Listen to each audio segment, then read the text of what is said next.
Session. All right. Welcome, everybody. Thanks for joining us today. We are here to talk about cybersecurity and grant readiness for nonprofits. So that is going to be the subject at hand today, and go through a few introductions and housekeeping items from our advisory team here. I have myself, Nick Hollander, for those who may not know me, inside sales account manager here at Visory. Got my start helping folks get their QuickBooks desktop in the cloud, and now consults on protecting your firm, meeting regulatory compliance with IT management and cybersecurity. And then the main star from Visory today will be Sam Schumacher. Official title is Senior Director of Solution Consulting.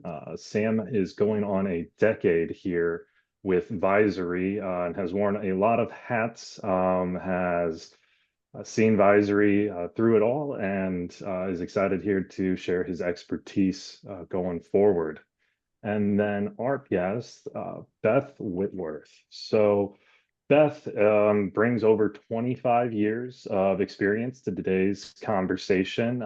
She's turned battle-tested firm wisdom into a relatable podcast, Accounting with Confidence, delivers real-world, no-fluff coaching around the firm ownership, covering everything from mindset to straightforward tech talk with grace and humor, Beth, right? So whether you're curious about why she ditched time tracking for outcome-based billing, or how proposal tool became her secret weapon, Beth's episodes are like business therapy with practical steps. Beth, we've got a lot of bullets there. Anything you'd like to add to your experience or what you're excited to talk about today? Well, I think it's funny that you mentioned therapy, because I always was known as the tax therapist for many, many years.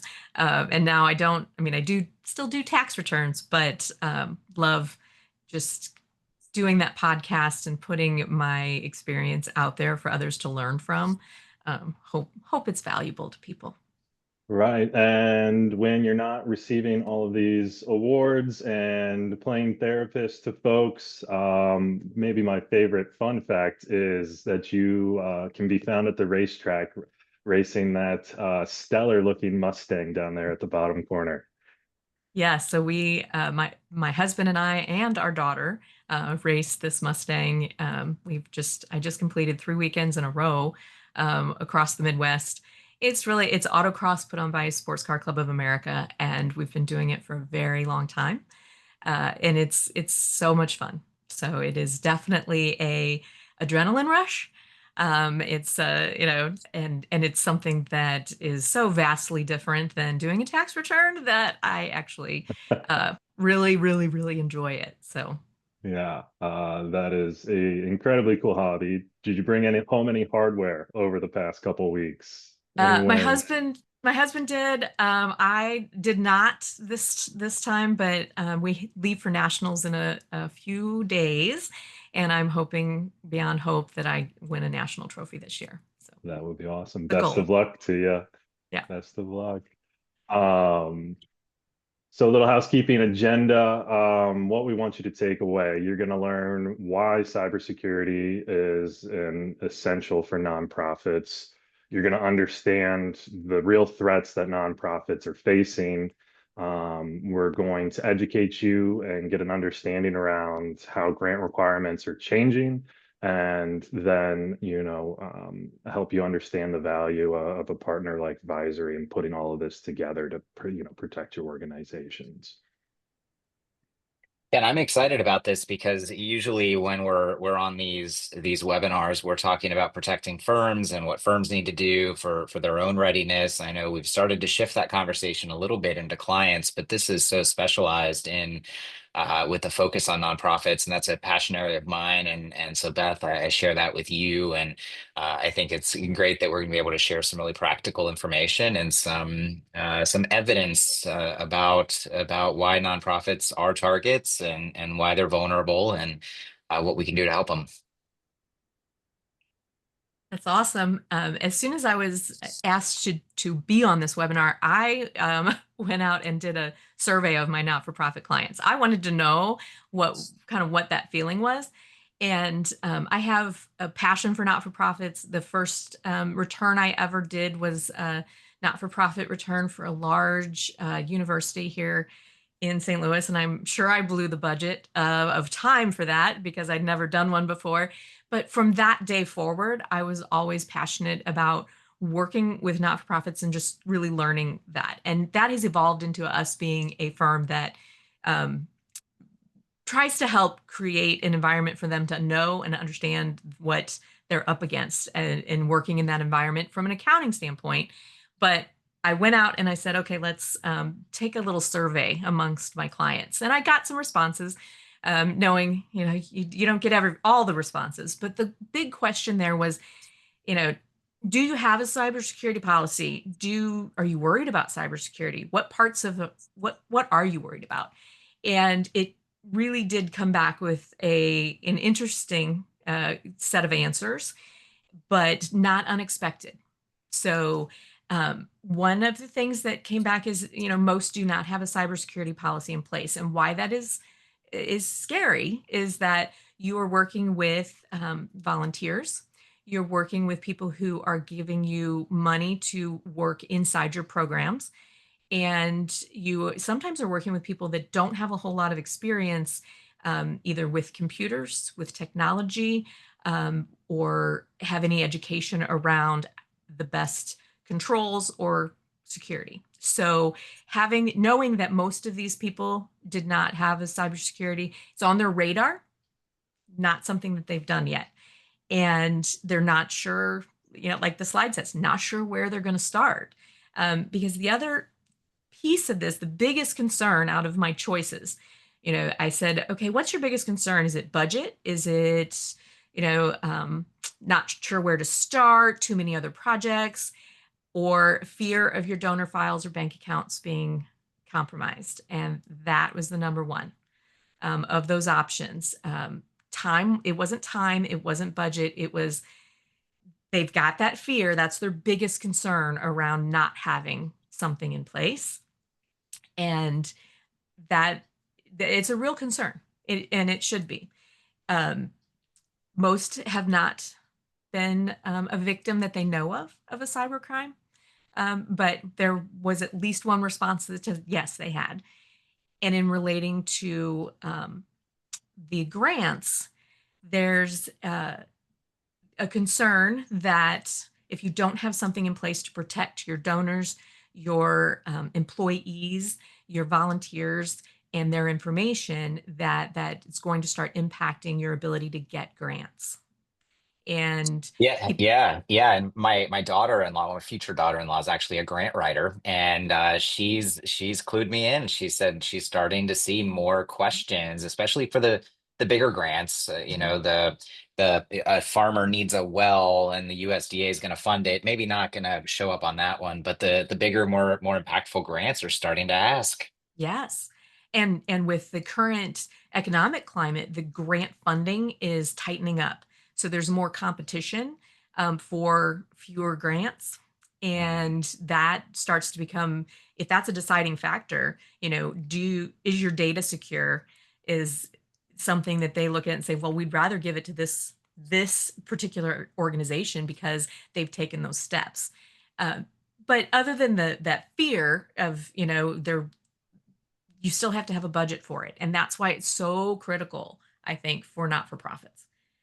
So critical that they somehow manage to get that budget in place and to confirm that they have systems that can actually protect the data. Because there's sometimes it's just not something that is front of mind when you're in that purpose-driven environment, and it's program, but you have to really secure the data, the money, or you won't have a program.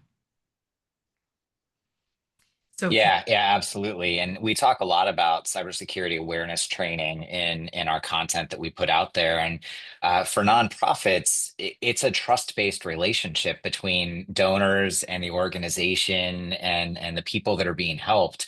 And I think that that really highlights why training, awareness training is just so critical within the not-for-profit space because like you mentioned, there's a lot of volunteer activities. You have a lot of people coming in and out. So it's really, really important to remember that not every data breach is necessarily the result of a bad actor. I had a nonprofit that shared a story with me about a helpful volunteer that wanted to make data more accessible and shareable, and used a free cloud service. And that donor list with donor history and addresses and phone numbers became searchable on Google.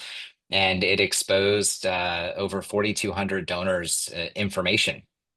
So yeah, just those policies, being able to articulate what we do and don't do with data and how we share that data really does become critical. And that's a free thing. That's free. right, right. And it's one of those things too, where with a lot of nonprofits, especially the smaller ones, where you're wearing so many hats. So the person who is kind of working through having to figure out the next fundraising event is the same person who needs to put to secure the data. And so it's so hard. I mean, there's limited time, there's limited resources, and there's so many things to do, that I think that, like you said, it's not necessarily a bad actor. It's just not knowing Mm, the best practices, I would say. And I would say from my standpoint, just as a firm owner, we work with that cybersecurity training. And as much as you hear it repeated, I love doing that because it is a reminder. And I have everybody on the team is doing it. So we're all hearing the same thing, and even if it's repetitive, I think it's worth it. And so, that the training and knowing what's out there is probably the biggest, and things that you see, and we see in our industry all the time that really are scary, or all these phishing emails. You've got that link that you shouldn't click on. It looks so real. It looks like it came from Intuit or someone you trust and you're using. And if you don't realize that what things to look for, it becomes very scary. Um, fake emails, fake invoices, um, requests for direct deposit changes. We've had that with some of our clients where they get an email saying, "Hey, change my direct deposit," and they give you the information. mhm. And that is it for a not-for-profit to do that. That could be devastating. I mean, it's devastating for a for-profit organization. For a not-for-profit, it could definitely be something that makes you say, we are no longer able to keep our doors open and these programs running. So, Yeah, and I think that's a great segue as it relates to policies and procedures. When I think about some of our other client bases, like wealth management, registered investment advisors, there are policies in place for making big transactions. Like there has to be that verification. And so I think that within the not-for-profit space, that same sort of defined process and that checks and balances has to exist. And again, that's another free thing to do. Time is money too, but taking the time to write down and circulate and say, okay, we don't change bank accounts for direct deposits or for funds transfers without having a second verification, hopefully by phone and talking to someone that we know and trust and recognize the voice of. yes. And that's one of the things that I would say hugely important for not-for-profits would be, aside from the training and education, is to put as many internal controls in place as you can. Mhm. Sometimes it's, like I said, you're wearing a lot of hats. You're internally controlling yourself. But you are working with other people, and it's if you can put some sort of control in place, a process in place that can protect yourself, like you said, it's free. Just put that in place, a double check, a phone call. I think that can go a long way. Yeah, you're moving fast, Yeah. especially when you are wearing that many hats. It's easy to make a mistake, and Yes. we share all this all the time, even inside of companies that have strict policies and controls in place like ours. Sometimes things sneak through. Our CEO has shared a story that usually by the time an invoice approval made it to him. You assume that it had already been validated and everything was good to go. And there was one that actually snuck through. It was a fully spoofed email, and it looked legit to the accounts payable person that was processing everything. It referenced a consulting service that sounded like something that we would have signed up for to get some coaching on our team. It was something that we do pretty regularly. It was just a different person doing it, and they had a long email thread that addressed our CEO. And but when you looked really closely, you start to notice a few things that are off in that thread, and it's like, hmm. And so our CEO was going through, and on this particular day, it was around the holidays. He had some time on his hands and thought, let me just take a look at all of these and look at them a little more closely. And he caught it, but that was almost a $40,000 oopsie. Oh my gosh. Yeah, Yeah, yeah. So it can happen to anybody absolutely, for even sure. even with policies, but I mean that Yes, underscores why those policies are so important. absolutely. Absolutely. Well, we mentioned it. Funders are watching. So, Beth, you've shared that getting grants is becoming a lot more competitive and a lot tougher because of the nature of the funding, nature of the economy. I shared that my daughter-in-law is seeing the questions. What are you seeing out there with your clients and with those grants? Are you seeing some of that as well? Yes, absolutely. They're a little afraid they're not going to get the same grants that they got in the past. So Hmm. where they were getting their funding is tightening up, and they maybe are getting some grants, but they're getting less. Hmm. And so now they're having to really go out and find some additional sources, additional fundraising, additional um, private donations, and that is for some of my organizations that's really really impactful because they were getting some sizable grants and had been getting them and qualify for them every year, and now they're having to find either get less or find other sources, and that's time consuming. So but it's definitely something that if you I really do feel like if you have more processes and policies in place, that it could be the edge, that says, okay, that I trust this organization to not only use the money appropriately, like the grant is asking you to do, but also that it's secure. It is not going to, you're not throwing it into somebody's bank account who's suddenly going to um, walk away with it. And Right. and Yeah. yeah, I mean, because that's a fear. I mean, I'm sure, maybe my pool of clients have not had that much happen, but I'm guessing that there's a whole lot out there. If there was a big survey done, you would probably see that there's a whole bunch of risk out there, or people who have actually had some sort of cybercrime. So Yeah, well, 2024 data said that there was about a 30% uptick in the number of attacks on nonprofits. So I think that's a material uptick for a year-over-year increase. And yes, where the data is showing us the attacks are happening is in the smaller not-for-profits. right. They have smaller budgets, less awareness, much more transient volunteer pool oftentimes. So it becomes a nice, easy target, unfortunately. But it's not to say that the big guys aren't also impacted. There was a 2023 breach with the Missouri Goodwill industries. That was a massive one that resulted in a class action lawsuit, and um, some of the shoppers that had their data, including social security numbers, compromised. There was a settlement. So that was a much larger and much scarier example, but Yeah, that one made the news. That was a big headline for sure.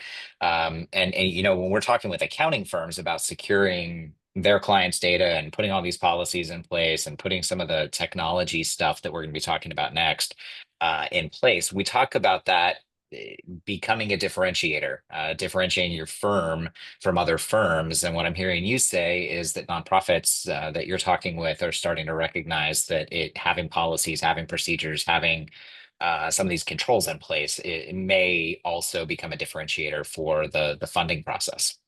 Absolutely. And having if you have to have your tax return done, then you're out, because I don't recommend organizations doing their own, then you're already Yeah. working with someone who can help guide you. Your accountant, your tax preparer could at least, be able to say, if you need a second set of eyes, if you need, and that's what we do. A lot of times we do back office work for not-for-profits, Hmm. for controls and consistency. But everybody, if you're having a tax return prepared for an organization, has access to someone that may have information. If they're going to webinars like this and learning about what's going on in the industry, they can help not-for-profits. So I kind of would love for not-for-profits to utilize their people on their team and say, hey, what should I do with this? What could I do? What should I be aware of? Because it's out there. We hear about it all the time, because we're in a very technologically driven industry. The not-for-profits are really, I feel, more grassroots and fundraising and purpose, driven. They're not sitting in front of a computer necessarily all the time. And so I think, you using the people that you have access to get that information and know what you should be looking for is probably, a good start. Like I said, you got to get a tax return done for most part. Yeah, Don't do it yeah, I love yourself. that. I love that, and you're spot on. So, for a lot of small businesses, and I'm going to put some of these nonprofits in that small business category, their accountant is in reality the only business consultant that they have. That's the person that's helping them understand their budget. It's helping them, have some forecasting, some planning, and that's the perfect person because the accounting industry has undergone this evolution and this need to put these cyber controls in place. You guys have already walked the path, the road, and you kind of have the road map. You know what needs to be put in place first and where those most critical things are. And I think on the next slide, um, we've actually got some suggestions. And so what I want to call out is I'm not recommending here that we turn nonprofits into IT pros. We're not recommending that they go out and buy all this tech themselves and figure out how to configure it and monitor it and deal with all of the alerts and remediation. But these are some really great talking points when, as accountants, as you do start to open the door to having some conversations and raising some awareness, being able to talk with them about policies. That's what we've been talking about on the first 20 minutes here has been what are some of those free things that nonprofits that are super budget sensitive can do to just start putting some controls in place. And a lot of that comes down to policy. How do we process data? How do we share data? Who has access to data? And then, the next evolution in that is, okay, where do we store data? And is that location encrypted? So being able to say yes to that becomes super important, especially as it relates to insurance policies. Now, Beth, do nonprofits, in your experience, are they getting cyber liability policies, some of them, or are we not seeing that yet? I don't think we are seeing that yet. Okay. I think that is something that, as I was preparing for this, I was like, you know what, that's something that needs to be a recommendation, because that there is a little bit of protection there. There's a lot of protection there. And there's also Yeah. something there that, um, in getting that, it requires you to assess where you are, um, as for cybersecurity in general for the organization. And a lot of entities haven't even done any type of an assessment to know where their Right. biggest risks are. Right. Yeah. And it doesn't have to be a full-blown risk assessment either. In No. fact, we've got some checklists that we can share and include in the follow-up as well. Really simple checklist that just gets the wheels turning and gets you thinking, is this something that I need? I'm checking no to this, and is this actually something that I should think about implementing? And some of that's going to come down to really the basics like backups. I can't tell you how many people I've talked to that didn't have those really just foundational things in place, like backups that ended up having just disastrous effects. One of them is a story that I've shared on a few of these, but I think it makes sense to share it again. So it was a controller for a construction company that decided it was their last day, and they erased what was on the server when they walked out, and the owner thought, oh, no worries, we've got our backups. But the most recent viable backup was 18 months old. And so to think about the impact of that, right? 18 months of data. Forget that they had an audit coming in 2 weeks. Forget that they had payroll to process. They lost 18 months of financial history um, Well, and because I, of, yeah, yeah. I mean, that's frightening. And I will say that on the other side of that, my story on that is we had the backups. We had a Mhm. ransomware attack from a phishing incident about 7 years ago. I think it was. That's how I got to you guys.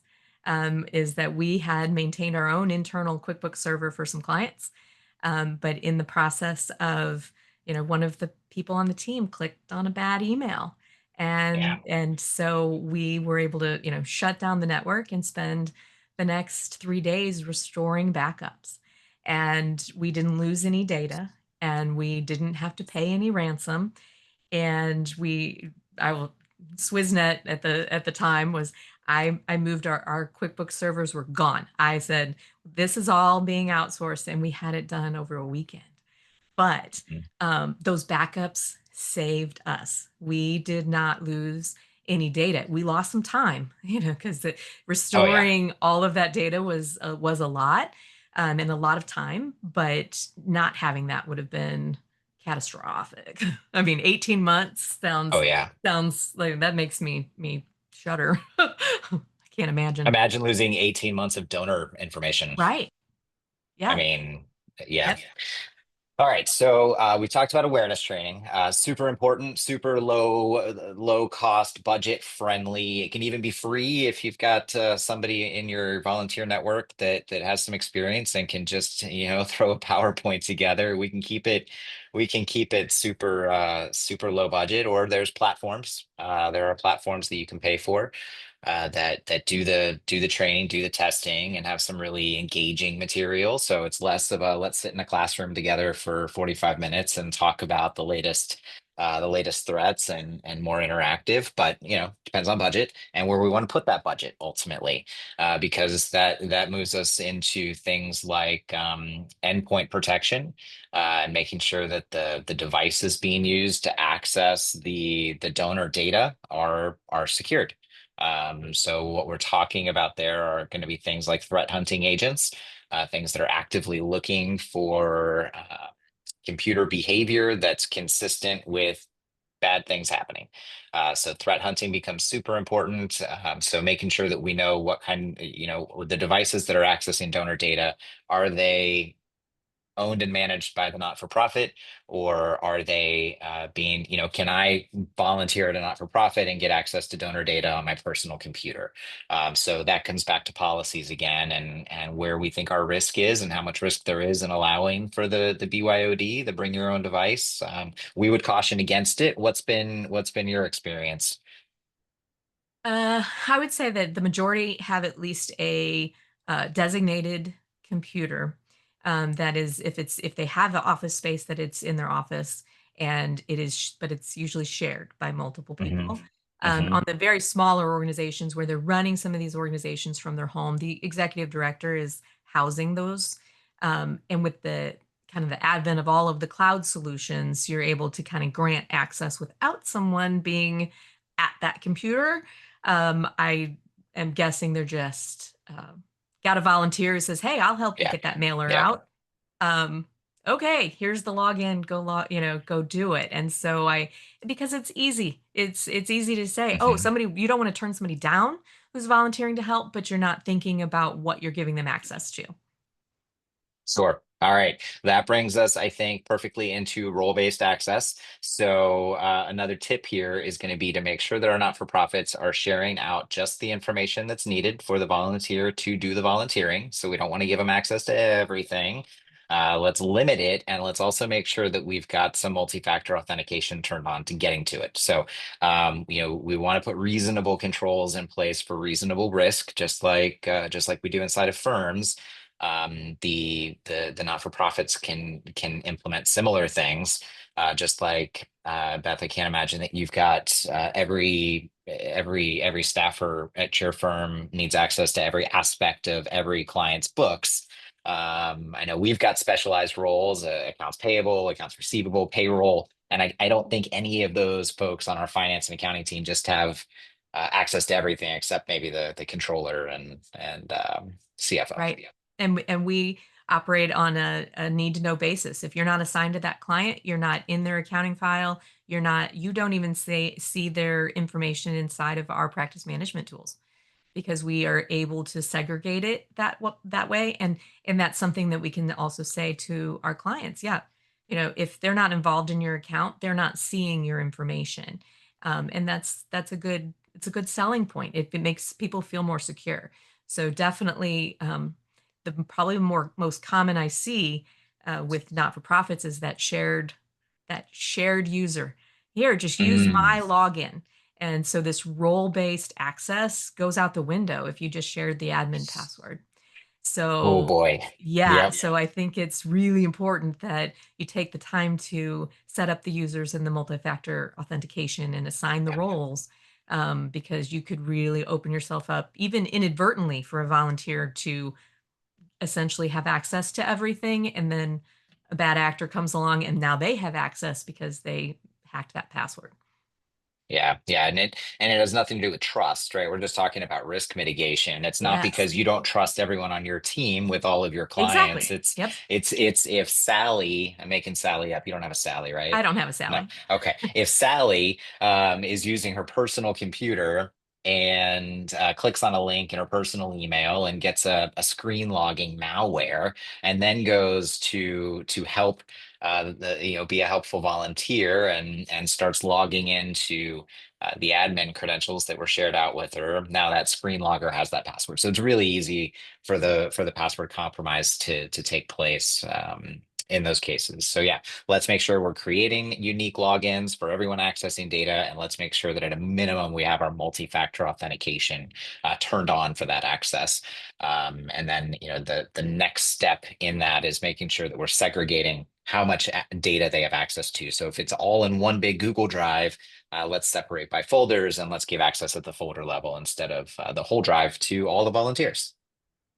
So I think those are some nice actionable tips. And then for those that actually have physical brick and mortar offices, I'd also just I toss out there, let's make sure that we've got a network that's password protected for guests, and we have a network that's password protected for volunteers and staffers, just so that we keep that network traffic completely separate, and de-risk ourselves a little bit there as well.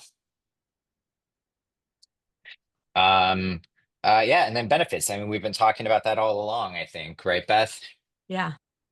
Uh, For sure. I mean, I will say all the not-for-profits that I work with, the one thing that is consistent among them is that they are passionate about their cause.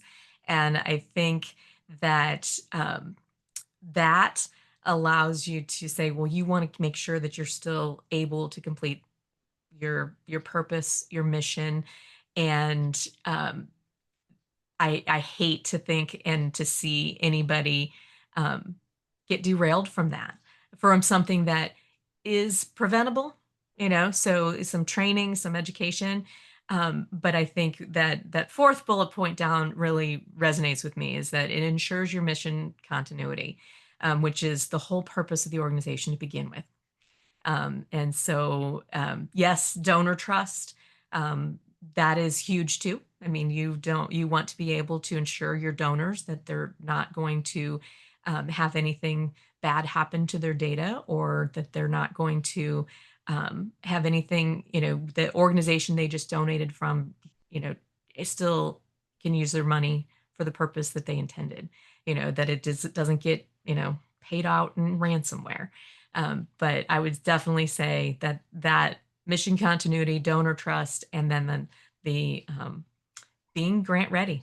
I mean, as the economy is tightening up here, we definitely want to do something on a level that can help help you get the grants, help you um, do some risk mitigation to your donors or to your volunteers or to your bank, to being able to say, hey, yep, these are the processes we put in place. Yeah, and it's important to note that we can't eliminate all risk. It's just not possible. Even if we could, if we had an unlimited budget and we could somehow mitigate every single risk that exists, there's going to be a new risk tomorrow. So it's just not possible. Right. I think that this is the perfect time of year to talk with our small businesses and talk with our nonprofits, if that's our sector, and start talking about next year's budgets and start talking about some of these free or really low cost things that can be done immediately. Things like that role-based access and creating users, changing the admin password. If we've got that shared out, let's get people logging in with their own logins. Let's turn on that multi-factor everywhere that we have any sort of organizational data. Yep. And that goes beyond bank accounts. That goes right on into that shared Google sheet where we've got a tracker with donor information on it, because I've seen some of that stuff out there. Yep. So those are our super low budget things, and then taking some time. If this is a lull in the busy season, then this might be a great time to start writing down what our rules are, our policies. When we're talking about policies, we're talking about rules. What are the things that we allow and don't allow to happen with our data, and where it's stored, and how we share it, and who we share it with? All of those things are great foundations to being grant ready, and then we can start layering in some technology as it relates to protecting endpoints and having business class firewalls if we have a brick and mortar location, where we have a network, and making sure that we've got a good quality backup solution in place for all of our cloud data. We want to make sure that we've got those backups that are stored off-site. Cloud-based backups are great, especially for like things like G Suite. And Beth, do most of your not-for-profit clients, are they on that G Suite, or do you see them over on Microsoft? It's split. It is. Okay. It is still split. Yep. Okay. Yeah, I've heard a lot of Google use with nonprofits, so I was curious about that. It Um, actually has to do with how old some of those not nonprofits are, that they started with Microsoft before, um, Google was kind of a thing. So okay. yeah, we've got some that have been around a really, really long time. But Okay. I think the go-to probably now for newer ones is to get into that G Suite Yeah. model, because that's what they grew up with. Yeah, yeah, right, exactly. Aging That's myself. well, you saw AOL is done. AOL's Right? end of life. That was a little disheartening, because that was I grew up with that. I remember Yeah. Yeah. listening to it, listening Use to it that connect. You could plan. start the connection and go Yep. make a sandwich and Yes. come back, and you're not quite online yet, but you're almost But there. you're almost And there. You're watching it. Yep. Yep. yep, you just Sure. hope nobody picks up the phone. Exactly. Yeah. Yeah. Yeah. So on the timing thing that you mentioned, that made me think about, this is really good timing, especially because a lot of our nonprofits have a holiday push. And so Mm, getting this in place before that holiday push, where you're kind of doing more activities, and things are already feel a little crazy because it is getting into that holiday season and people have less time, but it's also where a lot of the fundraising is happening. There's a lot of year end type of campaigns that happen. So that's something that if you start looking at some of those policies and those procedures now, before you run out of time during that busy, busy time, I think that's probably this makes it an even better time to be looking at that for not for profits. It's also when I'm working with our or year ends or December year ends with their budgets. So we start working on that process in September, October, so that they can get the budget in place and approved by the board and all of those things in time for the calendar year to start. Great. Well, we'd love to be a part of that conversation whenever it makes sense. Nick and I would be happy to talk with anyone who wants to learn more about how they might be able to have these conversations, open the door to raising some awareness. We've got some practical tip sheets. We've got some documentation, conversation starters that'll help.